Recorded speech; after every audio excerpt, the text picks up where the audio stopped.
శ్రీమాతే నమః. రేపు శ్రీరామనవమి. ఏమేమి చేయాలో తెలుసుకుందాం ఈ వీడియో. రేపు తెల్లవారి లేచి అభ్యానం స్నానం చేసుకోవాలి. స్నానం చేసే ముందు నీటిలో పసుపు గోమూత్రం వేసి స్నానం చేస్తే మంచిది. తర్వాత మనము కొత్త బట్టలు వేసుకోవాలి. వేసే ముందు ఎలాంటి రంగులు వేసుకుంటే రేపు మంచిది అంటే, రేపు ఆదివారం కాబట్టి, ఆదివారము సూర్య భగవాన్కి ఇష్టమైన రోజు కాబట్టి ఎరుపు తెలుపు ఈ రెండులోట ఏదున్ని కూడా వేసుకుంటే చాలా మంచిది. తర్వాత మన సాంప్రదాయం బట్టి బొట్టు పెట్టుకోవాలి.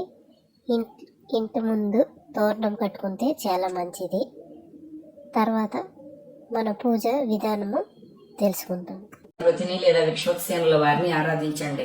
శుక్లాం భరధరం విష్ణుం శశివర్ణం చతుర్భుజం ప్రసన్నవదనం ధ్యాయేత్ సర్వ విఘ్నోపశాంతయే అని చెప్పి స్వామి వారికి నమస్కారం చేసుకొని మహాగణపతి మీద ఒక పువ్వు పెట్టి ఆ తర్వాత చక్కగా దీపాలు వెలిగించండి.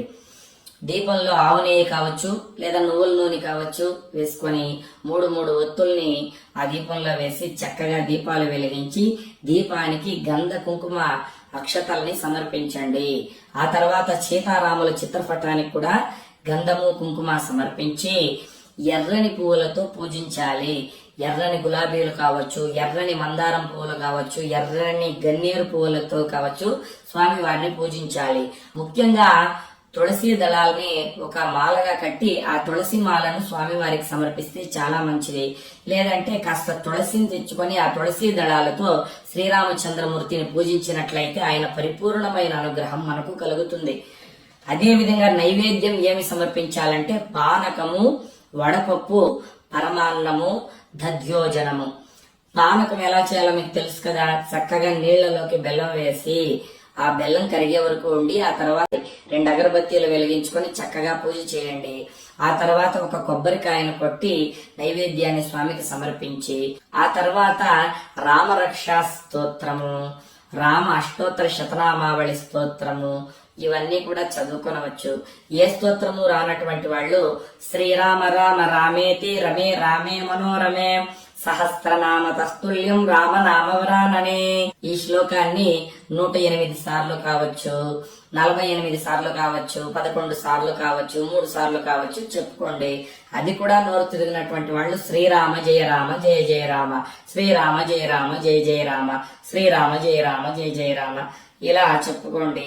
రాముడి యొక్క పాటలన్నీ పాడుకోండి. ఆ తర్వాత సీతారాములకు హారతి చేయాలన్నమాట. కర్పూరం వెలిగించుకొని చక్కగా హారతి చేయండి. రామాయణం చదవాలనుకుంటున్నటువంటి వాళ్ళు కూడా ఈ శ్రీరామనవమి నుండి చదవడం ప్రారంభిస్తే చాలా మంచిది.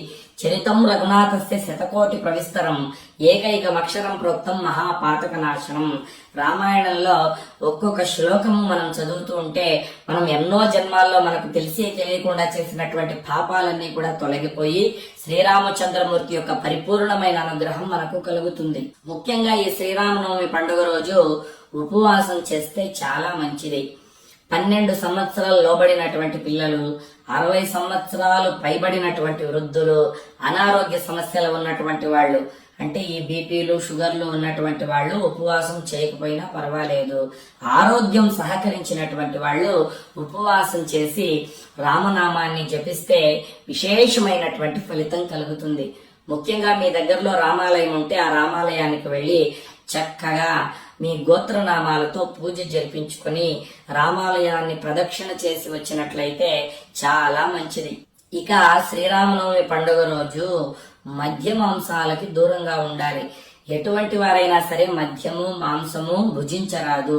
అదే విధంగా శ్రీరామనవమి పండుగ రోజు ఇంటి దగ్గరకు గంగిరెద్దుల వాళ్ళు వచ్చినా, భిక్షగాళ్ళు వచ్చినా, యాచకులు ఎవరొచ్చినా కూడా వాళ్లను సాక్షాత్తు భగవంతుడి స్వరూపంగా భావించి మీకున్నంతలో దానం చేయండి.